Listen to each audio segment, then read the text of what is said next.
Someone once said, "Revenge is a dish best served cold." My mind wandered as I sat in the 24-hour dinner. I had been sitting in the booth near the window since 2 a.m. It was now 5 a.m. My mind was turning over and I just couldn't sleep, so I sat in the dinner drinking coffee. In my briefcase was the private detective's report. It detailed all the times my loving wife had cheated on me in the last 6 months. It also contained video and 8 by 10 photos of these events. It was a very thick folder. I was waiting for my lawyer's office to open. I had the first appointment of the day. As I sat there, I thought about my life. When I was 10 and my sister was 6, they took us out of class one afternoon. We were taken to the principal's office. There sat my Uncle Vito and his wife. Our mother and father had been killed in a traffic accident that morning. They were here to take us to their home. My Uncle Vito and his wife were not really relatives of ours. Uncle Vito was actually my mother's godfather, but he was all the relation we had. And he was making sure that my sister and I had a loving home to go to. Actually, Uncle Vito didn't have a home. He had an estate, but as a kid I didn't understand the difference. Uncle Vito's house was on 20 acres of lush grass in the best part of the county. There were barns with horses, a huge pool, guest house, and much more. The whole estate was surrounded by a huge wall. There even was a gate across the driveway with an armed guard. There were also armed guards walking the wall. Uncle Vito liked his privacy. I didn't know it then, but Uncle Vito was the head of one of the largest crime families in the U.S. Because of his security, rivals just couldn't get to him. But they did arrange for my mother's and father's accident. It was meant to be a message to him. I found out later there was a terrible price paid by attacking Vito's family. Within the next 2 years, everybody associated with that crime syndicate and their friends and families disappeared. Uncle Vito had sent his return message. He annexed their businesses. My sister and I grew up in that wonderful home. We were surrounded by friends and family. We looked upon our cousins as if they were brothers and sisters. We were a family. Once done with my schooling, I had an MBA, and I was working at a small company my uncle seemed to own, although I couldn't actually find any paperwork that indicated he did. One day, he called me into his study and asked me to do him a favor.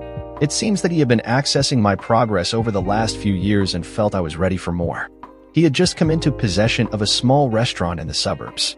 He asked if I would like to learn the restaurant business because he wanted to turn it over to me. I wasn't a blood relative. He couldn't take me into the family businesses with my cousins, but he wanted to make sure I had something. I said yes. One didn't turn down Uncle Vito. And my career as a restaurateur began. It was an instant success, maybe because all of Vito's friends started eating there.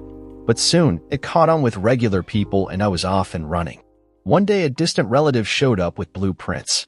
It seemed that Uncle Vito wanted the size of the restaurant doubled by adding a large party room. Construction started the next day. Remember what Uncle Vito wanted, Uncle Vito got. I guess I could have been put out by the way they just started building, without any of my input. But then I wasn't paying for anything either. I just went with the flow. Once the construction was finished and everything was progressing nicely, I got so busy that I couldn't think straight. The party room was very popular with my uncle and friends. The doors were thick and the walls were soundproof. Sometimes he brought family and friends to dine there, including all the wives and children. Other times there were just groups of very hard-looking men behind those closed doors. They entered and left via the external entrance, which was designed to accommodate the arrival of wedding parties. Only these weren't wedding parties. They were some of the heads of the largest crime families in the U.S. Whenever they showed up, my regular waitstaff suddenly had the night off, with pay, and were replaced by hard men with bulges under their coats. My regular customers seemed not to notice the changes. The only thing I noticed is that none of my regular customers would complain about anything those nights. One night my uncle was entertaining another gentleman from the West Coast and his family. They were as close to being friends as could be considering their occupations. One of my uncle's associates stopped me in the main restaurant and said that, at my leisure, my uncle would like to introduce me to his friend. While I didn't actually drop everything and come running, I didn't keep Uncle Vito waiting very long. I do have an MBA, you know. I'm not exactly stupid. I soon found myself being introduced to one of the most beautiful women I ever saw. She was your typical Italian beauty. She was about 5 feet 6 inches tall, with a body to die for. She had raven hair about shoulder length, olive skin, deep dark eyes, and was just a few years younger than me. I was so overwhelmed, I made a fool of myself trying to talk. I think it was at that point I fell in love with her. Since it was Saturday night, the restaurant was very busy, and I had to excuse myself and return to being the boss. About an hour later, I was, carefully, explaining something to one of the substitute waiters when I saw her leaving the banquet room and start for me. I assumed that there was a problem in the room requiring my attention. I was floored when she explained that she wanted to see how a restaurant was run and asked if I would show her around. So, for the next 4 hours, I'd like to say that I was suave and sophisticated as I showed her the in and out of the business, but in truth, I acted like an idiot. But she acted nice, and I thought I might have made a nice impression. The next day, a limo stopped outside my apartment, and there she was asking me to show her around the area. She said she was bored hanging around with her father and my uncle and wanted to be with me. We had a wonderful day. She even went to the restaurant with me when it was time to open and stayed until closing. The next couple of days were a repeat, until I was summoned to my uncle's study. Once there, he quickly got to the point. He wanted to know my intentions toward his friend's daughter. He explained that his friend was a very protective father and would not allow any fooling around with his daughter. I may have thought I was falling in love, but I was not falling into stupid. For the rest of the week, I kept her at arm's length whenever she showed up. A road trip to LA. A couple of months later, I was back in the study. Uncle Vito was explaining that his friend's daughter wanted to open an Italian-style restaurant on the West Coast, and would I take a couple of months to help them get started. My restaurant just about ran itself, so I accepted. He then gave me the look and told me to have fun, be careful, and remember about protective fathers. When I got to the coast, I found a restaurant exactly like mine, right down to the light fixtures. I was flattered. I spent the next 2 months helping her get the restaurant up and running.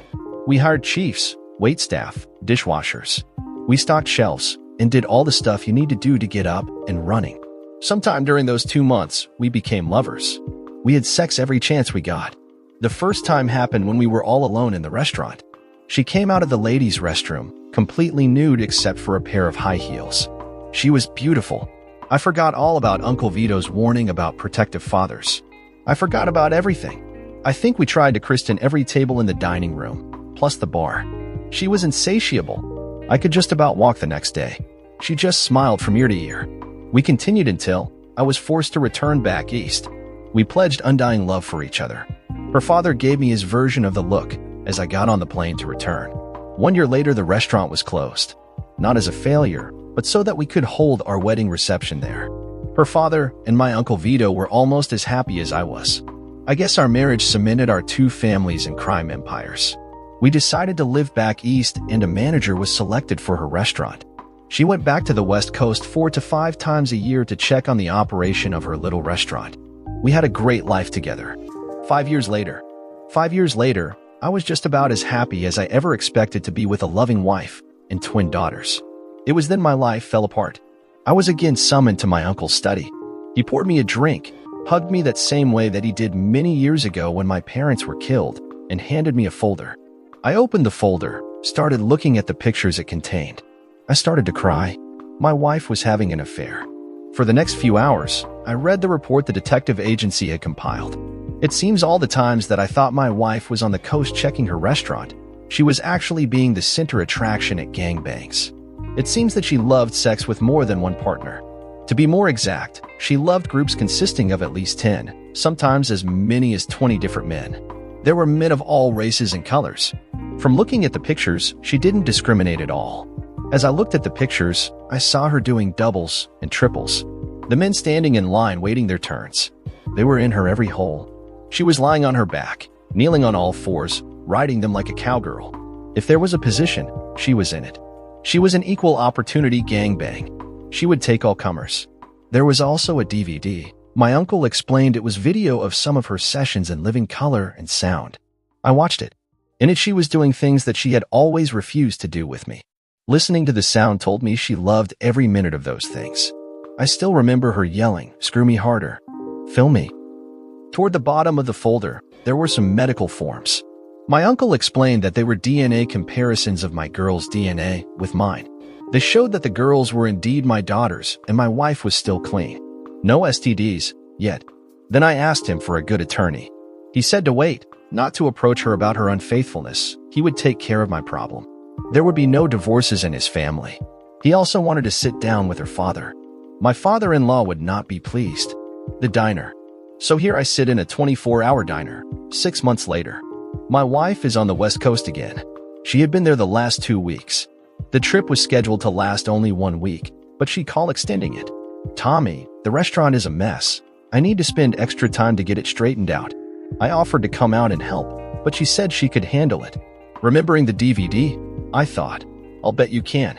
The waitress refilled my cup again. I had tipped her $50 to make sure the coffee kept coming.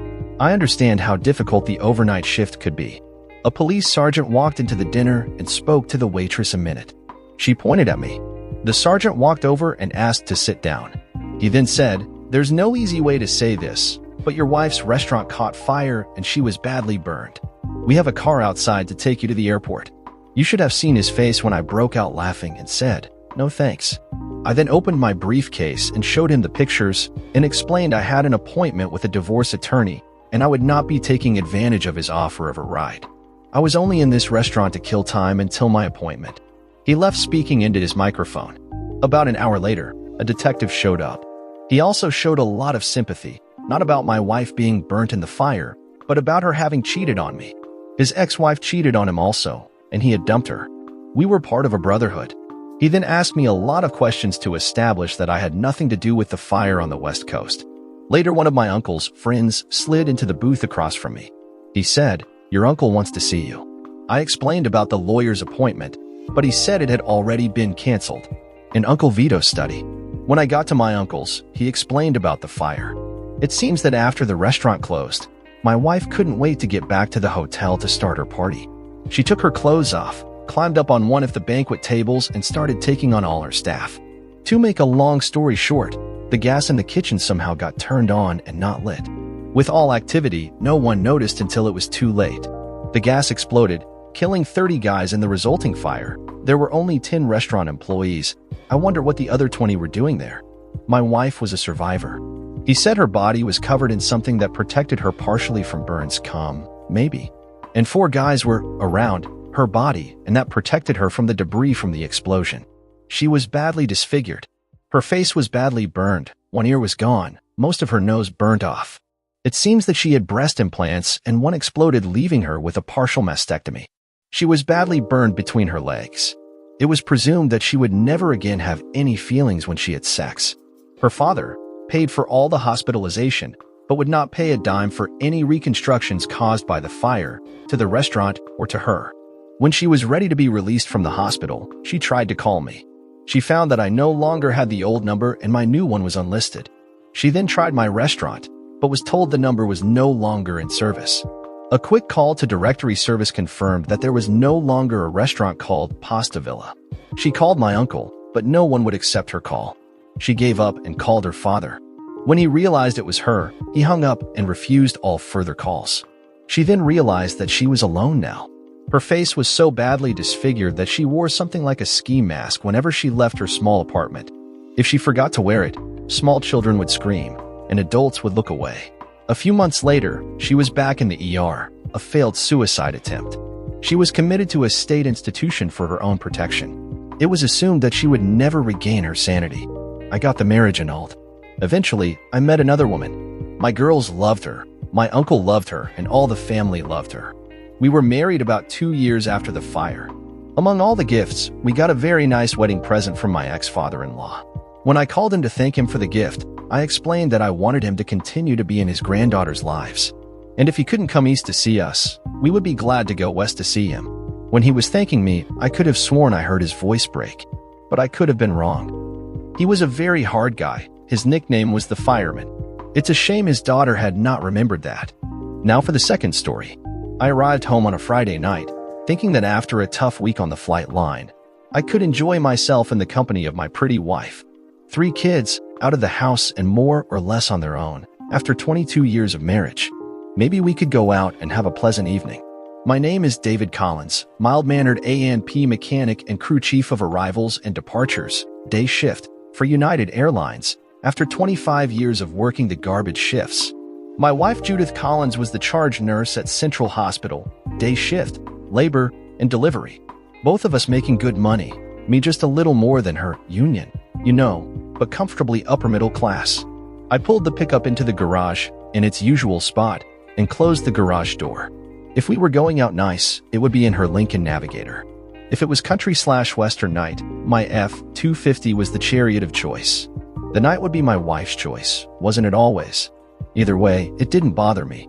If Mama's happy, Daddy is ecstatic. I walked into the kitchen from the garage and perused the mail on the kitchen table. I heard a noise upstairs and then the padding of little feet coming down the steps. My attractive 42-year-old wife entered the living room in a shorty robe that never ceased to get me excited when she wore it. "Oh," she exclaimed. "You're early." I didn't expect you for another hour or so." I looked at my watch and realized I was early. But not that early. What gives? "Where are we going?" "Well, I'm going out." "I don't know what you were doing."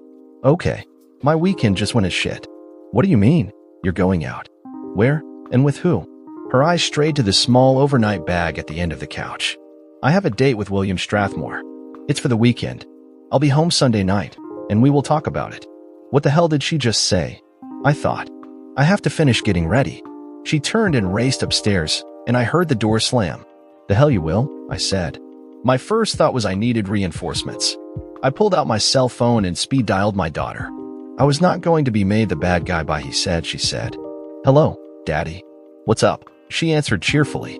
I grabbed her mother's purse and emptied it onto the coffee table. "I need you to get over here right away. Your mother hurt her head, and she needs us." "I've got to go." "Daddy?" "Dad," I heard as I hung up. The next call was to my number 1 son. He got the same message with the included, "Call your brother and tell him to get here quick." "Dad, what the hell?" as I ended the call. Then I speed dialed her parents and said the same thing. There was equal confusion at their end and some yelling as I disconnected the call. Judith's pocketbook spilled the usual contents: credit cards, keys, a 12-pack of Trojan condoms. I had had a vasectomy and a confirmation email from the Marriott Hotel in Kenilworth. Room 703 to 710. The hell you will, I thought. William Strathmore was one of the pediatric surgeons at her work. I had met him at the hospital Christmas party several times in the past 5 years, and the guy was slimy. And that was the best thing I could say about him. His wife was drop-dead gorgeous, but I got the impression she had had it with him. I confiscated her credit cards and her car keys. Then I took the email and put it in my pocket, just in case. I picked up her cell phone and unlocked it. Her code was our anniversary date, and the number 3 for our children. Security. She was still busy upstairs, so I got a hold of the emergency call list from her job and looked up the good doctor. His cell phone would not help, but his home phone might. I dialed it, and after 2 rings, someone answered. "OH, honey, I was waiting for your call. I don't recognize the number, though. Is everything all right? Is this Mrs. Strathmore?" I asked. "Yes. Who is this, please?" "This is David Collins. My wife is a charge nurse at the hospital where your husband works. I don't know if you remember me." "Yes, Dave, as a matter of fact I do. My husband and I were talking about you and your wife a couple of nights ago. I was expecting a call from William when you rang. What can I do for you?" "So your husband is not home?" I asked. "No, he's in Boston at a surgical conference." "Is everything all right?" "Look, Mrs. Strathmore, I don't know how to say this, but I don't think he is. I just had a confrontation with my wife, and she told me she was going out on a weekend at the Marriott in Kenilworth, ending on Sunday night." What are you saying?" "I think we are both being lied to. I have an email confirmation for the rental of 7 adjoining rooms on the 7th floor from today through Monday. I saved your number, Mr. Collins. Let me get back to you." I had had enough of this bullshit. I looked on the emergency call list and found the listing for the head of HR at the hospital, Corinne Adams. I knew her. She and my wife were good friends. I knew her husband. He was a police detective sergeant. I dialed her cell. Almost immediately, she answered. "Hello? Who is this?" "Corinne, this is David Collins, Judith's husband." I heard, "Oh, shit," under her breath. "Yes, Dave, what can I do for you?" Definitely rattled. "I think there are some improprieties going on between Dr. Strathmore and my wife, and I wanted investigated and stopped." "I'm sorry, Dave, I can't talk now. I have to go." Click. Wow, that was weird. Almost instantly, Judith's cell phone rang. On the 3rd ring, with my stomach churning, I answered it. Without waiting for me to say anything, the caller started. "Judith, he knows. He knows. Everything. What did you say to him?" Then I shit on her parade. "Not everything, Corinne, but I'm getting closer." The shrieking gasp for breath on the other end was most enlightening. Goodbye. Click. I immediately looked up her home phone and dialed it. For rings, and a man answered. Look, I don't want to upgrade my cable service. Jerry, it sounds like you're having a bad day. Who is this? Dave Collins, Judith's husband. Yeah, nothing but sales calls and spam. What's up, Dave?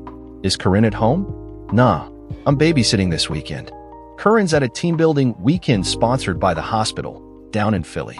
Why do you ask? I took a deep breath and told him everything I had learned and suspected. And I suspect there are more than the three of them involved. There was silence on the other end. Are you thinking what I'm thinking? I don't know what I'm thinking, but I know one thing. She isn't leaving here tonight, even if I wind up in jail. I'll get back to you if I find out anything. Don't do anything stupid. Jerry was a cop, and I could hear the wheels turning. Then Judith came down the stairs looking like a high-priced call girl. Red silk sheath dress. Cleavage almost to her waist and split up the right side, clear to mid-thigh. She saw her pocketbook dumped on the table. What the hell? I have to leave here, and you dumped all my stuff out. She started to pick everything up, and I shouted, Oh, no, you don't. You're not going anywhere. Now shut up and sit down. She quailed and said, You don't own me. I can do anything I want to. Is that a fact? Well, then, so can I. How's this? I reached up and grabbed the plunging neckline on her dress, ripping it downwards. Suddenly, she was basically naked, standing in her open cup bra, French lace garter belt, and her lace-top smoky gray seam stockings. She screamed and wailed, My dress. No, it's not your dress. I bought it for our 25th wedding anniversary, along with most of the underwear you're almost wearing. If you're going anywhere tonight, it won't be in that dress. Then my cell phone rang. Hello, Dave Collins? This is Mary Strathmore. I'm sorry to tell you, you were right.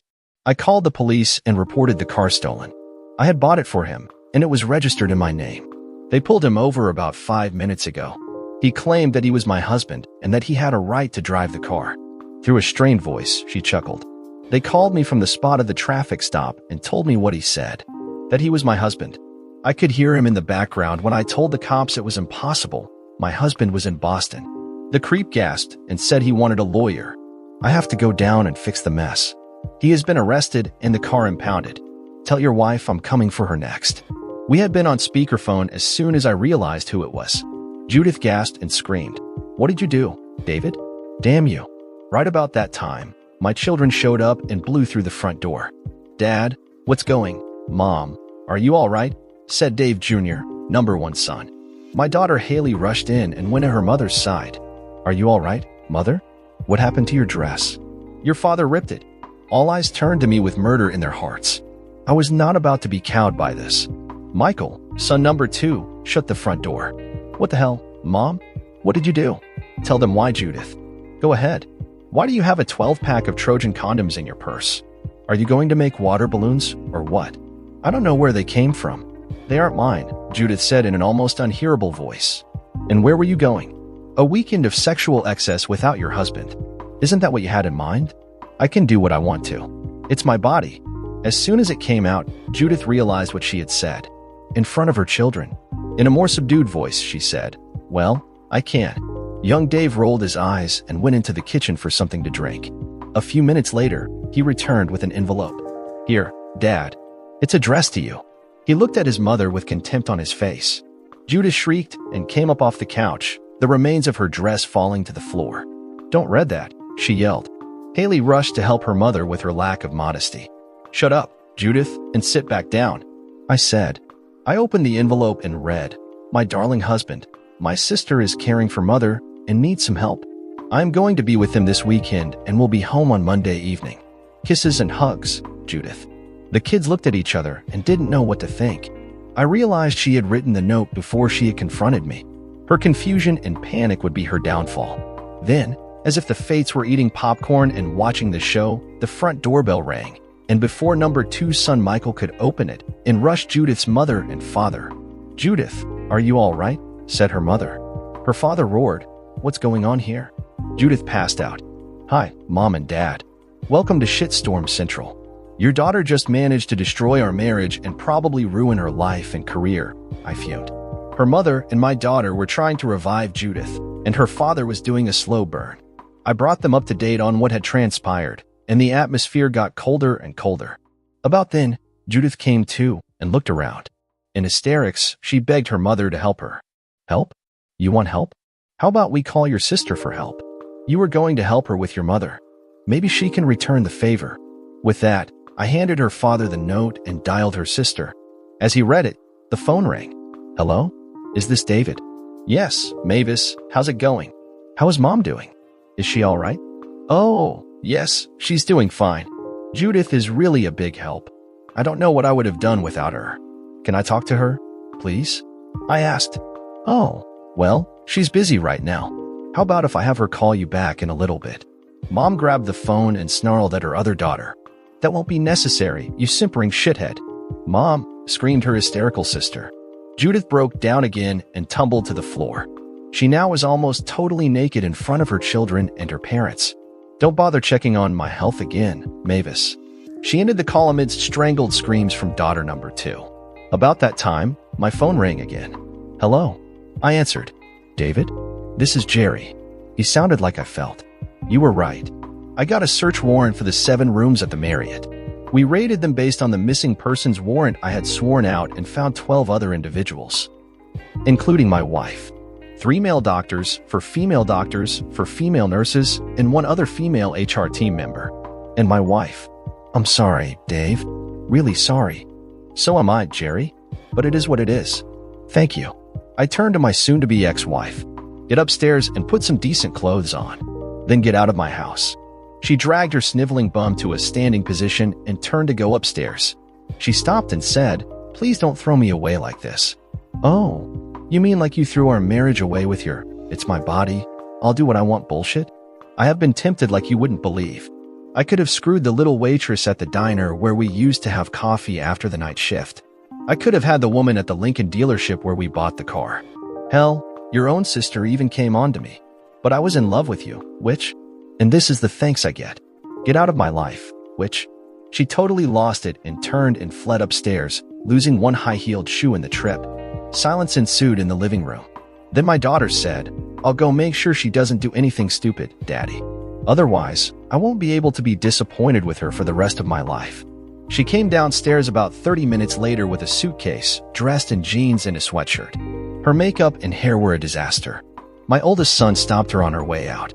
Don't worry, Mother. Adrian and I will schedule the wedding so that it won't interfere with one of your sex fests. Not that you'll get an invitation. Maybe Dad can bring a new girlfriend. Adrian was Dave's serious girlfriend, but we didn't know how serious. Until now. Judith had stopped at the front door and lost it. Her mother ushered her out. Her father turned to me. Anyway, past all this? She obviously needs some help, but it doesn't seem like anything happened. She can talk to my lawyer about it. Remember, son, she loves you. I looked him square in the eye and said, funny way of showing it. The funny thing was that they all threw the same shit out. Consenting adults, not doing anything wrong until they got caught. Then it came to light that the good doctor had used a company, hospital, credit card to rent the rooms and pay for the booze and food for the weekend party. The hospital tried to dodge the publicity, but 8 of the participants were listed as being on the clock or at some bogus official seminar or hospital function. When this came to light, several marriages exploded. This was not the first party, but it sure was going to be the last. I filed for divorce, but I'm basically a mild-mannered aircraft mechanic. Remember? And I loved her more than my luggage, as the movie line goes. So, I let it drag while she went to counseling. The kids were there for me and thought that at least I was making an effort. But it hurt so much, and it just came out of the blue. How could I have been so blind? United Airlines was very sympathetic, and I got extended medical leave. She lost her job, along with everyone else involved. The good doctor was let go, and then sued and prosecuted. Corinne lost her job, as did her number 2. A severe nursing shortage occurred, and several doctors' positions opened up. My wife was the last recruited member of the sex club, as they were looking for some fresh meat.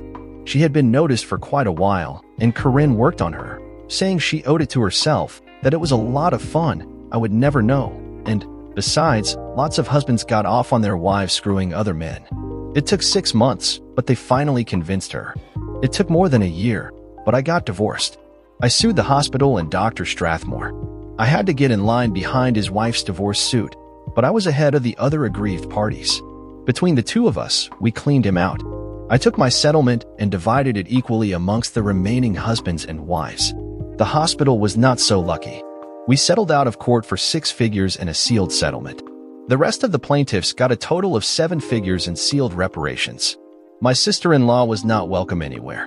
I don't know if her parents talked to her yet. I was lucky with the outcome, the way it all came out. The fact that my mind hit on all 8 cylinders during the whole incident, and the support of my kids and my friends. I didn't think I had taken my marriage for granted, but maybe I did. About 8 months into the shitstorm, I braced the doctor coming out of a gym he attends. I beat the living dog shit out of him, breaking 3 fingers and crushing one of his balls. His good looks no longer exist. Lucky for me, I was in the company of a police officer at the time. So, life goes on. I informed him that he should have worked for a living. Maybe he could have put up a better fight. Yeah, I know, very tacky. Tough. Don't mess with my wife, and I will remain mild-mannered. Dear listeners, please share your thoughts in the comments section below, and don't forget to like, share, and subscribe.